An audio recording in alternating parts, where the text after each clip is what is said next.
નમસ્કાર. આજે ભરત સોંદરવા શંકાસ્પદ મૃત્યુ કેસ છે તેના મામલે એક મહત્વપૂર્ણ ઘટના બની છે. આ ઘટનામાં તેના સમાજ અને તેના ભાઈ છે તેઓ આજે ગીર સોમનાથના એસપી અને કલેક્ટરને મળ્યા હતા. ત્યાં તેમણે રજૂઆત કરી હતી કારણ કે આ કેસને જે છે તે 2 મહિનાની ઉપરનો સમય વીતી ચૂક્યો છે, પરંતુ હજી સુધી સ્પષ્ટ કારણ આપણી સામે આવ્યું નથી. તેના કારણે આજે સમાજે એસપી કચેરીએ ગયા હતા અને કલેક્ટર કચેરીએ પણ ગયા હતા. ત્યાં તેમણે 15 દિવસનું અલ્ટિમેટમ આપ્યું છે.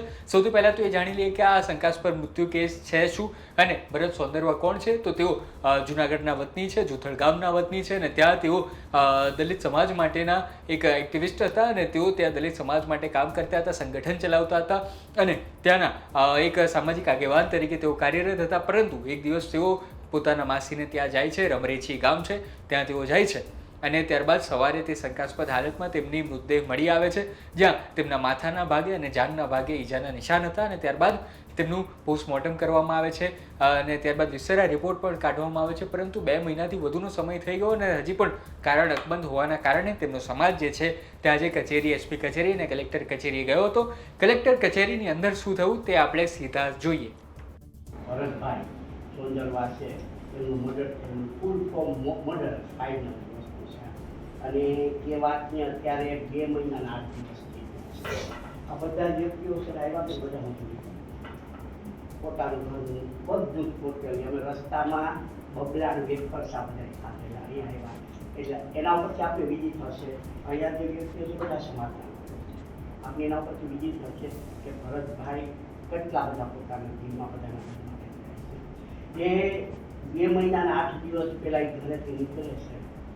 ઘરેથી નીકળે ત્યાંનું ધીમે ધીમે થઈને રમરેથી મુકામે રાત્રિના સમયે એમના જે માછી છે એમના આજુબાજુના ઘરમાંથી એમનું બોડી મળે, પડેલું બોડી મળે છે અને સવારના સર એવી હાલત ગંભીર થઈ જાય છે કે એને ભરતભાઈને કોઈ વ્યસન નહીં, ભરતભાઈ કોઈ બીજી આદિઓની બાબતમાં નથી, ભરતભાઈના કોઈ દુશ્મન નથી, જે સામાજિક લેવલે ઉત્તમ સારા મુકામે એજ્યુકેશન કંપની સપનો ખોલવાનું તો બધી બાબતે આ વસ્તુ સમીક્ષા થઈ ગઈ. પણ સર અમે 2 મહિનાના 8 દિવસથી અમે 42 વખત તાલાળા પોલીસ સ્ટેશન ગયા. અમને બોલાવે, નિવેદન અપાવે, પતી ગયું તમે સબૂત લેતા આવો, પાછા બોલાવે, નિવેદન અપાવે, તમને કોઈ સંબંધ હોય તો નામ આપો, પાછા નિવેદન અપાવે, પાછા બીજા કઈ વાતચીત થાય અને એનું કોઈ નિરાકરણ આવડતું નથી. હા સર, એમના પપ્પા આયા જે બેઠા છે એમના પપ્પા એ પોતે આમાં એટલા બધા અહીં આગેવાનો અને સમાજનો આક્રોશ સ્પષ્ટ દેખાઈ રહ્યો છે. જે માત્રામાં ભીડ છે અને તેમણે એવું કહ્યું કે હવે 15 દિવસનો સમય છે ને આ બાદ અમે લોકો જે હજી વધારે ઉગ્ર રીતે અમે આવવાના છે ને તેમના અલ્ટિમેટમ 15 દિવસનું આપી દીધું છે કારણ કે હજી 2 મહિનાની ઉપર સમય થઈ ગયો હોવા છતાં કારણ હજી અકબંધ છે. ત્યારે સમાજના જે આગેવાન છે તે વિક્રમભાઈ બુદ્ધ અને સાથે તેમના જે ભાઈ છે તેમને સાંભળીએ તેઓ શું કહી રહ્યા છે તે. જય ભીમ નમો બુદ્ધાય. વિક્રમ બુદ્ધ, જુનાગઢ જિલ્લાના માળિયા તાલુકાના જુઠ્ઠર ગામે ભરતભાઈ સોંદરવા સામાજિક ન્યાય સમિતિના ચેરમેન, યુવા આગેવાન, યુવાનોની ધડકન અને બધી જ્ઞાતિઓ સાથે સંકળાયેલા ભરતભાઈ સોંદરવાની કણપીણ હત્યા કરવામાં આવી. કણપીણ હત્યા થઈ એમાં કણપીણ હત્યાને 2 મહિનાના 8 દિવસનો સમય થઈ ગયો છતાં પણ અમે 42થી વધારે વખત તાલાળા પોલીસ સ્ટેશને ગયા, પરંતુ આનું કોઈ પણ સુરાગ મળતો નથી. જો આનો સુરાગ મળશે નહીં, અમે આજે માન્ય કલેક્ટર સાહેબને આવેદનપત્ર આપ્યું છે અને સાથે સાથે એસપી સાહેબને પણ ફોરવર્ડિંગ કરેલું છે આવેદનપત્ર. કણપીણ હત્યાનો સુરાગ નહીં મળે તો અમને છે કે અમારામાં બોડી છે એ દફનાવવામાં આવે છે, બારતા નથી. એટલે અમને ફરજ પડશે રસ્તા ઉપર આવવાની અને આ અમારા અલ્ટિમેટમ એટલા માટે આપવું પડે છે કે ભરતભાઈ સોંદરવાના અત્યારે પપ્પા પણ હાજર છે, એમના ભાઈ પણ હાજર છે અને આ જેટલો વર્ગ આવ્યો છે એના કરતાં વધારે 1500 વ્યક્તિઓ હજુ આવ્યા નથી. એમને ના પાડેલો કલેક્ટર સાહેબના પ્રોટોકોલને ધ્યાનમાં રાખીને. આ બધા મજૂરિયા વર્ગ છે અને ભરતભાઈ સાથે સંકળાયેલા છે.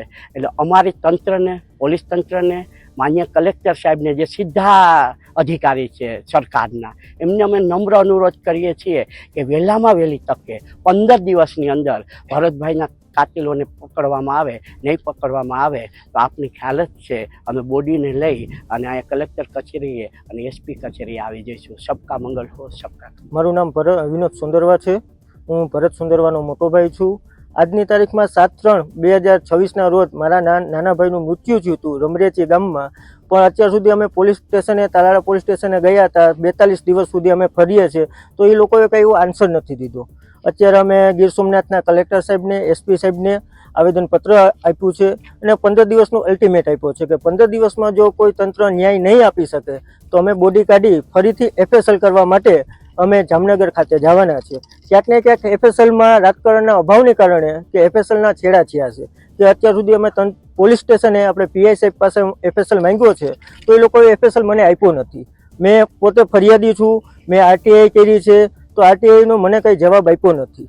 મિત્રો, તમે બંનેને સાંભળ્યા. આ સાંભળ્યા બાદ પણ જો તમે હજી જોઈ રહ્યા હો આ વિડીયો તો થોડી ચર્ચા કરી લઈએ કે કારણ કે આ જ્યારથી ભરત સોંદરવા મૃતદેહ મળ્યો ત્યારથી જ આ કેસ આખો શંકાસ્પદ હતો. કોઈ લોકો કહી રહ્યા હતા કે તેમને મારવામાં આવ્યા છે અને કોઈ લોકો કહી રહ્યા હતા કે આકસ્મિક મૃત્યુ છે. આ બંનેની વચ્ચે જે છે તે હજી સુધી રિપોર્ટ આવ્યા નથી અને જ્યાર સુધી રિપોર્ટ ના આવે ત્યાર સુધી આ કારણ અકબંધ છે ને તેના કારણે સમાજ આગળ આવી રહ્યો છે અને તેમણે અલ્ટિમેટમ આપી દીધું છે. તમને શું લાગે છે આ કેસમાં શું આગળ થઈ શકે છે? શું સમાજ 15 દિવસનું અલ્ટિમેટમ આપ્યું છે તે પહેલાં કારણ ખબર પડશે કે કેમ કે પછી સમાજે મોટું આંદોલન કરવું પડશે? તમારો મંતવ્ય જરૂર કોમેન્ટ બોક્સમાં જણાવો. ધન્યવાદ.